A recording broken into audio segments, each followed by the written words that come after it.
This is Optimal Relationships Daily, episode 983, How I Repaired My Damaged Sense of Self After a Breakup, by Corbano of lovesagame.com. Hello, everybody, and welcome to ORD. I am your host, Greg Audino. Thank you so much for joining me today as we continue our journey to better relationships 10 or so minutes each day, every day. I'm coming to you today with a post from the breakup master, Eddie Corbano. He's got great content on breakup recovery, and in today's piece, he reflects on how he repaired his sense of self after his own breakup. So let's see how he did it, learn a thing or two along the way, and optimize your life. How I Repaired My Damaged Sense of Self After a Breakup, by Eddie Corbano of lovesagame.com. They say that a butterfly can't see its own wings, so it doesn't really know how beautiful it is. In a similar way, we lose sight of ourselves after a breakup. Guilt, anger, and self-doubt consume us. We feel inadequate, as if something is wrong with us. We too forget how beautiful we really are. Do we lose our identity? Do we still know who we are without him or her? Have we defined our self-worth through them? The inconvenient truth is that the breakup distorts our sense of self, the way we see ourselves, and the story we tell about ourselves. The task at hand is clear: to rebuild your sense of self, your self-esteem, and confidence after the breakup. And more importantly, to change your destructive self-narrative to make yourself see the beauty of your wings. The loss of a sense of self. I remember vividly the self-image I had back then. I didn't like myself at all. My self-esteem was destroyed by an emotionally abusive father, and all I did was jump from one bad breakup into the next. When I finally met her, it was like finding the cure I was always looking for. After all, I couldn't be that bad if I had someone like her in my life, right? I compensated my many shortcomings and dents in myself by being with her. The wonderful her. I built up my whole identity around her. But it was all an illusion, as I came to find out. A corroded building with a beautiful facade on the outside, built on sand. Because what do you think happened when she left me? The whole building collapsed onto itself. Nothing remained but debris. Everything I was had ceased to exist. The destruction of who I was. I'm sure that you too can attest to what happens to your sense of self after a breakup. It's under attack by an unstoppable, obsessive, destructive, incessant, merciless self-talk. Trust me, there is actually nothing worse you can do to yourself than convince yourself day in, day out that you are worthless. And it takes hold, little by little. It manifests in your life in many creative and horrible ways, until you can't anymore, until you hit that proverbial rock bottom, that wonderful rock bottom that saved me. Because in that beautiful moment, there was nothing more. No X, no me, no anything. A hollow space. An empty glass with its poisonous water poured out.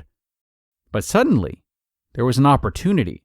What if I filled that glass with fresh, clean water instead of refilling it with poison? The reconstruction of a new self. Maybe you can relate, or maybe you can't, but there is a sense of freedom at the bottom. What else can happen to you when you've lost everything? I started to rebuild myself, brick by brick, and this time I used a solid foundation, a knowledge of who I really am, a sense of self. What do I really need? Whom do I really want? Why do I react in certain ways to certain events? I started to tell a new story to myself, the real story about who I am. This is what it means to have a strong sense of self.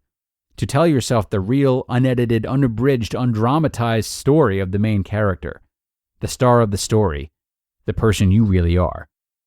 How to get yourself back after a breakup. So, how does that help you? Why should you care what I went through and how I rebuilt myself? I've said it so many times publicly, and to everyone who comes up to me for help after their breakup or divorce, your job is not to get your ex back, but to get yourself back. That's the only thing you have control over. You can sum up the stages of breakup recovery in one sentence: radical acceptance and rebuilding of the authentic self. Accepting and rebuilding.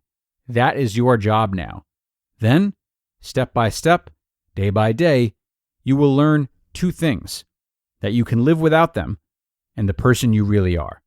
And with every step, you grow stronger. You learn how to overcome all the obstacles. There are 7 big ones. How to reconnect with yourself. How to let go.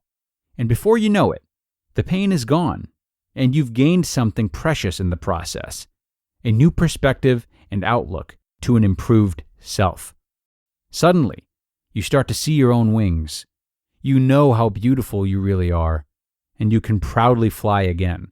If you don't know how to start this process, I've got a few helpful links in this post, including a definitive guide to the no contact rule after a breakup, what I wish someone had told me right after my breakup, and Love Until Madness, Did It Happen to You? Your friend, Eddie Corbano.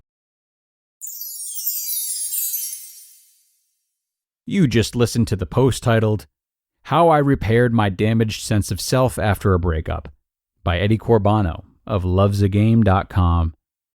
Great post from Eddie today.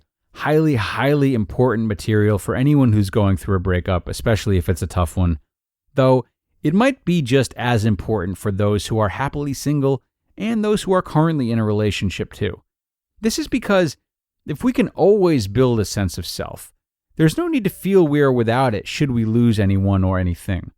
Certainly, even a strong sense of self will be challenged by big events like a breakup. This is natural. But how can we best prepare to withstand such pushback is to constantly harvest a sense of self, calculating and paying attention to our desires and our sacrifices, and being highly conscious of how we want to spend our time for us. Surely love and detachment can alter this and make it feel as though we've lost our way, but to regularly check in on ourselves is a great means of preparation as well as a great means of self-care. So, thanks to Eddie and thanks to all of you for being here today. Another one in the books, friends. Be sure to come on back tomorrow. We'll have another episode. Thursdays and Fridays are for parenting, so we'll look at some parenting content tomorrow. Hoping you enjoy the rest of your night and that you will return for that one. That's where your optimal life awaits.